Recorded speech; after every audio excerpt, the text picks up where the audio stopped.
Good evening and welcome to Would I Lie to You, the show with tall tales and tantalising truths. On David Mitchell's team tonight, an award-winning comic famed for his viral videos, it's Munya Chawawa. And Radio 1 extra DJ and I'm a Celebrity star, Snoochie Shy. And on Lee Mack's team tonight, academic and presenter of Digging for Britain, Professor Alice Roberts. And he's back to torment David again. It's the legendary Bob Mortimer.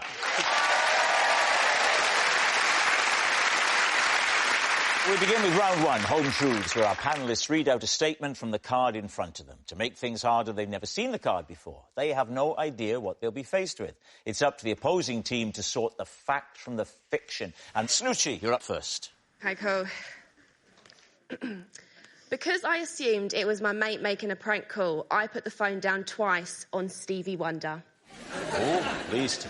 Wow. When was this? It was 2 years ago, actually. March the 15th. Same day as Julius Caesar was assassinated. That part. Do let me know if this man's annoying you. I mean, had he dialed the wrong number? And let's be honest, it could happen. No, he hasn't, actually. He hasn't. He actually got my number from my mum. OK. Because they met each other. So my mum used to work at this rooftop company called Dalston Roof Park. Right. And What's this so roof he came park? down. It's a roof park and it's in Dalston. No, that's the same... That's definitely just the same words in a different order, that. And what I want is an explanation of what a roof park is. Basically, it's like you go into the building, then you go to the roof, and there's a park. You said it again. Oh, sorry, no. There's a park on the roof. OK, wait. There's only a park in the back bit. When you go up over there, the rave is popping. You've got the bar area. You've got the DJ decks over there as well. Performances are happening. And my mum's like the event organiser. OK, so he's gone to the roof park, he's met your mum. How's that worked out? They was having a conversation, yeah. So they swapped numbers. They both had now each other's numbers. Yeah, they've got each other's numbers. OK, but well, I didn't know this at the time. No, of course. Because I wasn't talking to my mum because at that point I moved out of the house. Right. And she was upset about that because I took the cat with me. Yeah. It was technically my cat because I did choose the cat. So then she stopped speaking to me. Do you know what? I actually don't want to hear anything about Stevie Wonder. Tell me about your cat. So, my best friend Jamal is a singer. Right. And he likes to do impressions as well. So, Stevie, who I thought was Jamal, called me up. It starts off with a piano. I was just hearing... But obviously better than that, plugged in? keys. It was What was the song? I can't remember the song. Wow, Stevie Wonder's rung you up and you can't remember the song? No, but do you know what? I'm going to be honest, like, I just like rap music. So I didn't really... Do you know what I mean? So did you say stop singing but talk it? No, I like the singer. I like the song. The song's great. And you've just gone, yeah, whatevs, Jamal. Yeah, and hung up the phone. Hung up the phone. Snoochie, when he first called you, that must have been quite, quite freaky. Or very superstitious. Well, I was going to say that, Lee. Is that where that was leading? I'm so sorry. Munya, you have to remember with Lee, he's very much Mr. Know-It-All. Oh, hey. It's one of his songs. Oh, right. So, your mum has put him up to this? Yeah. Wait, your mum put you up for this? Isn't she lovely? No, not put me... Say what you like about Munya, he doesn't give up. Is that another one? No. Oh, right. All of this is like that for me. OK. Now, he phones back. Phone's back. Yeah. Girl, it's Stevie Wonder, man. I'd met your mum at Dawson Roof Park. Yeah. We had a great night. OK, that's what's going on. Much. Yeah. I am Stevie Wonder and I had a great night with your mother. After I'd hung up twice, Steve actually FaceTimed me. Did you apologise, Snoochie, to Stevie at any point? Obviously, when I got the FaceTime, I was screaming. I did say, like, oh, my God, sorry about that. But, yeah, and then I did ask, like, if I do eventually get married in the future, will you perform? You did decline that. All right, so, Bob, what are you thinking? I've got a feeling that this did happen, but it wasn't Stevie Wonder. It was Stevie Nicks. Really? Yeah. Do you think it's based on truth? Yeah. But this is a lie? Yeah. Well, so you say it's a lie. You're saying... 80% a lie. 80% a lie. No, I think it's a lie. You're going to say it's a think lie? it's a lie. OK, Snoochie, was it a lie or was it the truth? It was a lie. Whoa! Yes, it's a lie. Snoochie didn't put the phone down on Stevie Wonder. Munya, you're next. OK.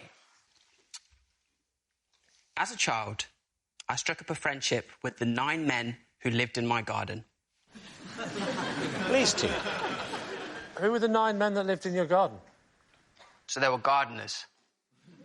Which sounds weird, but in Zimbabwe, for your gardeners to live in your garden, it's not a big deal because there's so much space for them. So how big was this garden? It was huge. I mean, in acreage. What, 40 acres? 40 Is that acres? a lot? Is it a lot? At the time, I was a child, so I was interested in things like Pokemon, not acreage. I was interested in acreage. If they lived there, at what point did they become not gardeners but tenants? So they provided services, right? So gardening. They were singing gardeners. They were what? They discovered they had a talent for harmonising. Right. So they would sing whilst gardening. What were their names? Yes. OK, listen. And if you say dopey and sneezy, etc., you're going to run out. OK, one of them was called Clever. One of them was called Blessing. I can't remember the others. But what I do remember is my dad, I'm his only son, so I'm his pride and joy, OK? Right. This man would do anything. You're his only son. OK. I knew that he would rely on me to give him the word on the ground as to which gardeners should we get rid of. It's a lot of people to pay. Ah. So he basically only wanted a couple, but he thought start with 9, get it down to 2, and they're the full-time gardeners. How old are you at this time? It's like maybe 8, 9. So did you whittle it down to 2 gardeners for your dad? Eventually whittled it down to 1. To 1? Because one day I had a catapult and one of the gardeners was reading the Bible. I took a fruit. It was like a cherry, but orange. Oh, an orange? No, it was...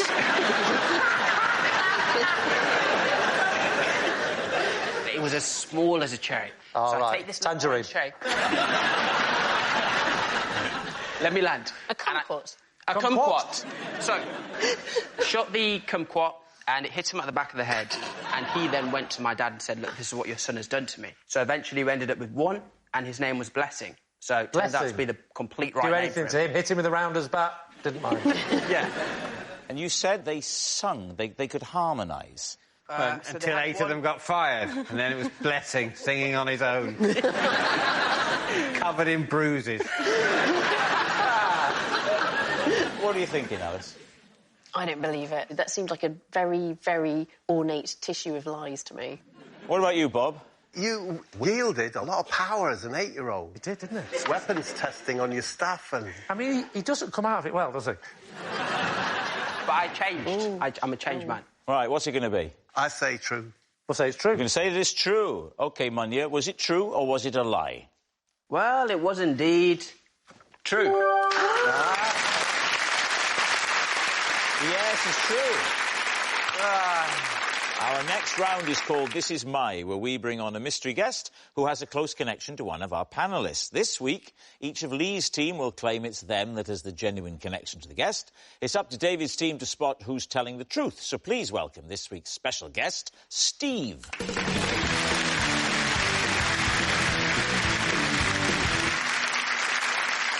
So, Alice, what is Steve to you? This is Steve, and for over 17 years, we have been having an argument about a courgette. Bob, how do you know Steve? This is Steve, and I won his appendix off him in a bet. And finally, Lee, your relationship with Steve. This is Steve. He landed his helicopter to tell me off because he saw me shushing him whilst he was in the sky. All right, there we have it. David's team, where will you begin? This courgette row, Alice, what's it about? It's about a nuance of horticulture, which is essentially, is a courgette a small version of a marrow, or could they possibly be 2 separate species? And how long has this argument been going on for? 17 years. So when did this argument first start popping off? 17 years ago. OK, give me the context. How did you know each other? We'd known each other for a while because Steve was going out with one of my friends. OK. We were on holiday together and this argument just sort of took over everything. Was alcohol involved? Might have been. It's easier to have long arguments about things that don't really matter if you're drunk. We've done 16 series of this. It's also easier if you're paid. Which side of it are you on? What is your belief? Originally, I was pretty sure that a marrow was just a large courgette. But don't you work with bones? I work with archaeological human remains. So surely you'd know more about bone marrows, no? Well, I'm sorry, I don't know what they want, if not that. If the courgette becomes a marrow, which I was always led to believe, when does it become a marrow and when is it a courgette? There must be a perfect time when it's half and half. There must be, but you never see it. You see, that is what the billionaires eat. There's only a millisecond when it lies between the two, and you have to have people watching all night, ready to freeze it at the point, and then they will dine for hours, or they call it margette. How can a disagreement of this nature become heated? Yes. What is there to say? That is very marrow-minded.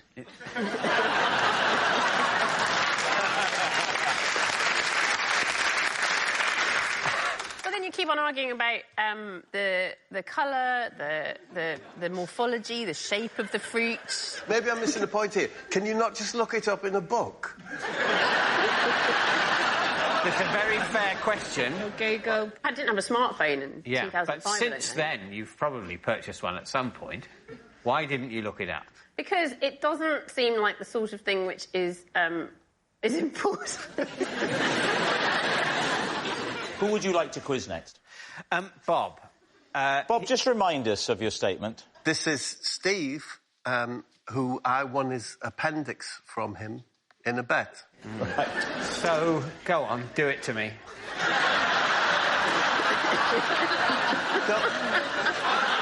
I'm not willing to give you any information unless you ask for it. You're making me ask. You're making me come to you cap in hand. Yes. And going, fill this with your nonsense. Fill this with whatever corrupted balderdash comes out of you, and then I will put it on my head. And set fire to it. No. So how do you know him? We were both members of what's called the Middlesbrough Supporters South Club, and we watched the occasional football matches together as Middlesbrough supporters in London. So you'd go to a pub and watch... Usually the same pub, the Wheat Chief in Borough. That sounds plausible as a pub. I bet that exists. Can we just stay with that? OK. And one day you're there watching the... Is this when the bet is Funnily enough, no. The match had finished. We stayed around for a booze, and me, Steve, and a couple of other lads. We went back to not Steve's house, but one of our fellow Middlesbrough supporters who lives in Lant Street, just beyond the Wheat Chief. How does the bet come about? We played darts. All right. We played darts for months. That sounds nice to leave the pub, go home, play darts. Yeah. And then the duvet was a great big bar towel. Just... They still have bar towels. They're more like metal grids now. Yeah, they've gridded them up. They've gridded them up and raised them. It's all preparing for A1 to take over. AI, sorry. A1!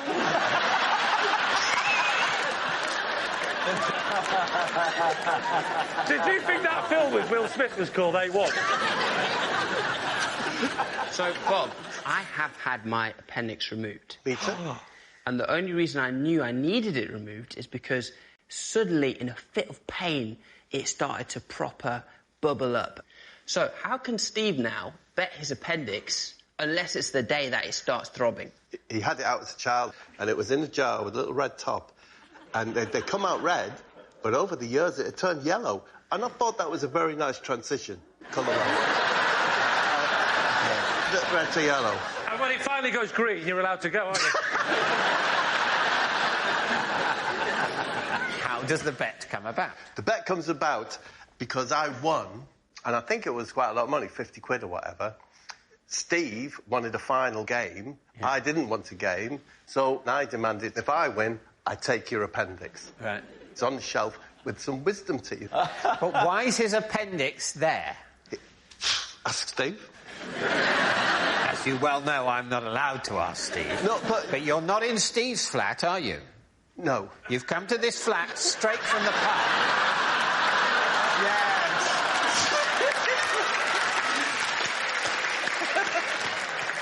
No, I realised... No, I realised that. Yes. Yes. He just brought it with him to the game. Oh, did I say it wasn't Steve's flat? Yes, you did say it wasn't No, it was Steve's flat in Lant Street. I do apologise. Okay, I mean, you definitely said it wasn't Steve's flat. Well, then I'm a fool and I'm ashamed. He's trying to weigh up the odds here. Did I accidentally say the wrong name, or did he bring all bits of his body to the game and put them on the mantelpiece? And he's very wisely gone for the wrong name. It was Steve's flat. Yeah. Suddenly. And so the various body parts are on the shelf already. And you win both his wisdom teeth and his appendix. Just the appendix. Oh, you left the teeth. Yeah, I didn't fancy them at all. All right. Yeah. Oh, I had my wisdom teeth out the other day. Did you? The other day? You probably did that yourself in the kitchen. All right. What about Lee? OK, so Lee, remind us of your This game. is Steve, and he landed his helicopter to tell me off after he saw me shushing him whilst he was in the sky. Where were you? Yeah. I was in a field in Surrey. I was bird watching. You were bird watching in a field in Surrey. Were you there? Can you describe your immediate surroundings as you were bird watching? Well, it was me. It was my wife. Yeah. My children, they were around me. Were you sort of hiding behind a hedge? We were sort of crouching behind. I think, if I remember rightly, I said, "Lo, is that a magpie?" And so we ducked down. Oh, magpie, because that's a rare spot. That's worth the journey. If you let me finish, David. OK. Is that a magpie? If it is, let's not bother. Wait. Actually, I think it's a woodpecker. You saw a woodpecker. Yes, I heard it first. You heard it. Great.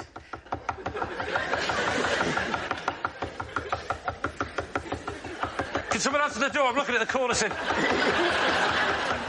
When did you develop this new interest? Well, we had a bird bath in the garden, and I just got addicted. It's the only word, addicted to looking at those little creatures. Amazed. They're like mice with wings, aren't they, small birds? Yeah. But with no tails. Or ears. OK. Or teeth. I'm telling you... Or legs. Lee, it's been fascinating. They're nothing like mice, are they? Some birds have legs. So far, you haven't mentioned how Steve, the pilot, came into this. We're ticking them off. That's what Yeah. you do when you're a twitcher. You tick them off, and then I hear it.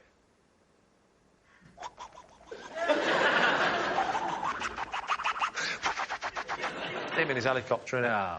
He's only a policeman looking for a criminal on the run. Oh, really? That's why he's so low. But then he stops. He goes a bit lower. Why does he go lower? He sees a man hiding in the bush. So I go... Ah. Well, he's not happy.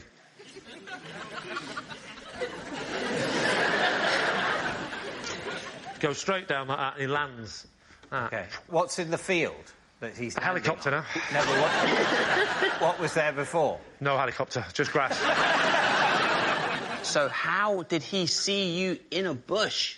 Because he is a policeman and they have specialist equipment to search for people. Have you ever watched the Channel 5 documentary? Everything goes green. But only at night. But they've got a day set in these machines. So he spotted you and your family... No, just spotted me at first. Using a thermal camera. Your children didn't show up on the No. thermal camera. I said to them, I told you to wear a coat. So Steve gets out of the helicopter... Yes. Approaches me. And says what? He says... So you're going to have to turn it off first, mate. I can't hear a word you're saying. Yeah. OK. What does Steve say? He said, you toe rag. Steve, honestly. This is not how they should be treating, may I say, national treasures. And how does the conversation end? I said, oh, you want to go straight to the end? Bye. Well, I don't know. How long is it? But there was more conversation. He said, listen, we're on police duty here. We're looking for a major criminal, OK? We had to swoop low. The person in question, David, had killed 2 people. It's not funny now, is it?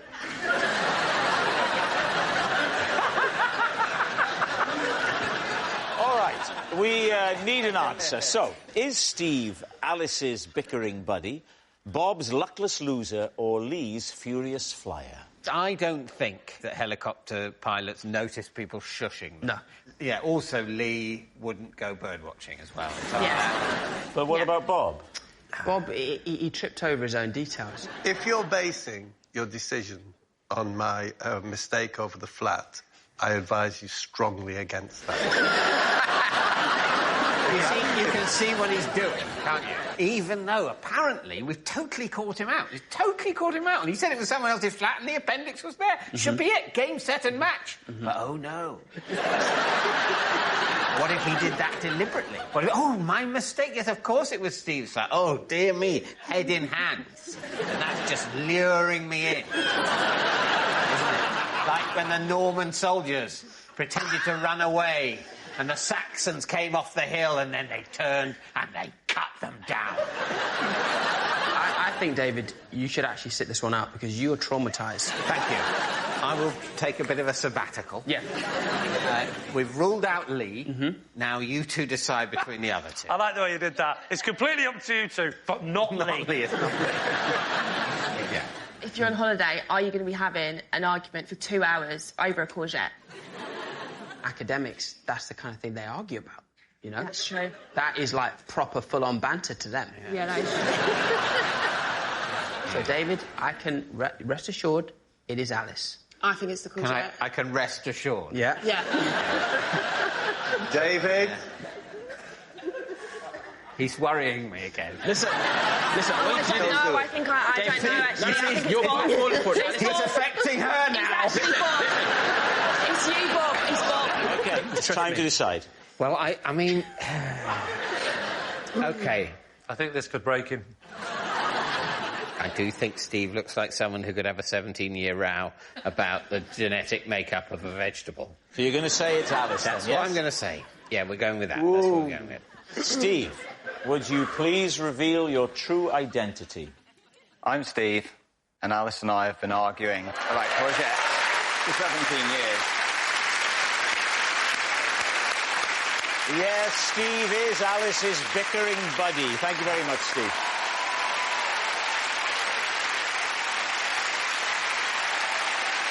Which brings us to our final round, Quickfire Lies, and we start with...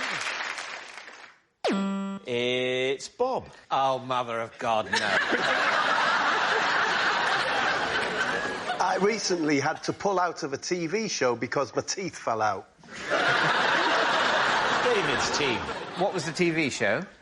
Sunday brunch. And why had your teeth fallen out? Because I bit on a Kit Kat chunky.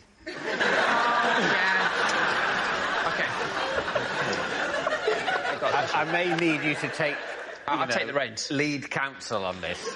OK, so, Bob, for many years, a Kit Kat Chunky was my favourite chocolate because of the lack of suction. Now, you bite into a Curly Whirly, you ain't never getting those teeth back, right? But when you say the lack of suction, what in God's name do you mean? What I'm saying here, if you bite into a Curly Whirly, it engulfs your tooth and it ain't letting go. But it's not suction, is it? It is suction because it creates a vacuum of ooze. I am on Munya's side about the word suction in this instance. Thank you. Oh, on his side? Yeah, he's Munya, you're Rob, remember? Yeah. You're on his side. Because it is a sort of suction. It sticks, and as it pulls, it creates a vacuum of ooze. That's it. Right. So what happened? What befell your teeth? I keep my Kit Kat chunkies in the fridge, so it was very hard. It's like biting into a rock, and I lost. But not the freezer, though. Just the fridge. It's. Do you know what? It's a fridge drawer. Oh, one of those drawers that are refrigerated. Yeah. They're very fancy. Oh, what a purchase! Yeah. What's the context under which you're eating this? Is it relaxed? I wasn't thinking about anything in particular. Maybe the bandy yellow. Which period of ELO's career would you have been dwelling on? The early period before they met in Birmingham. Before they met? Yes, yeah, before so they met. weren't even a band? No. What are you going to do with your life? I don't know, maybe make stock cubes? Maybe we should start a band? But you said you were on Sunday brunch, or did I imagine that? No, I had to cancel my... Oh, you cancelled Sunday brunch? I lost everyone. What? What? You bit into it with abandon, yeah. You lost, what, 4 top teeth? 9. No. 9? Yes! All along the top. You take 1 bite from one this... bite. And that's it, 9 teeth are toast. No. Yes! It can't I believe it. It can't be. The girth of the Kit Kat Chunky is not 9 teeth. Yeah. I mean, I couldn't have put it better. It's only going to take 4, 5 maximum. If it was 3 teeth, would you believe it? In which case... Too late to change your mind, Bob. Yes, I would. You believe it was 3? Yes. You want to think around that. Why? Because it might help you to decide whether it's true or false. No. David. The mind games. OK, David, it's time to decide truth or lie. What do you think? OK, I did think it was the truth, just because of everything that's happened. Yeah, but yeah. now I think the amount of teeth... Yeah, but here's the thing, right? Imagine it's a lie. Yeah. I don't want to bring you down to my hell.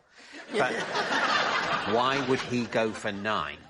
Wouldn't he go for a more believable number if he was making it up? That's true. He would have gone for 2. So why would he say 9 unless it's true? Yeah. I can see through Bob, and I know this is a lie. It's up to you, but I'm telling the truth. It's a What do lie, you think? David. It's true. Do you think it's true? Yeah, but it It's a doesn't lie, say David. 9 You think teeth it's on lie? the card, though. It just says teeth. It just says teeth. He could be trying to be like... David, scare it's off. just a game. It's true. I think it's true. No, David. No, I don't. I think it's a lie. It's a lie. It's a lie. You think it's a lie? We're going lie. I don't know what I think. All right, but I'm saying it's a lie. Bob, they think it's a lie. Was it a lie? Or were you telling the truth? I was telling the truth.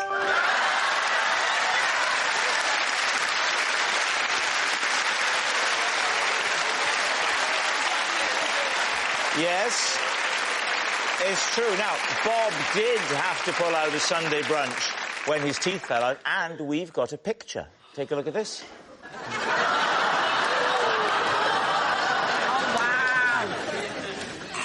All that noise signals time is up. It's the end of the show. And I can reveal that David's team have 1 point and Lee's team have 3.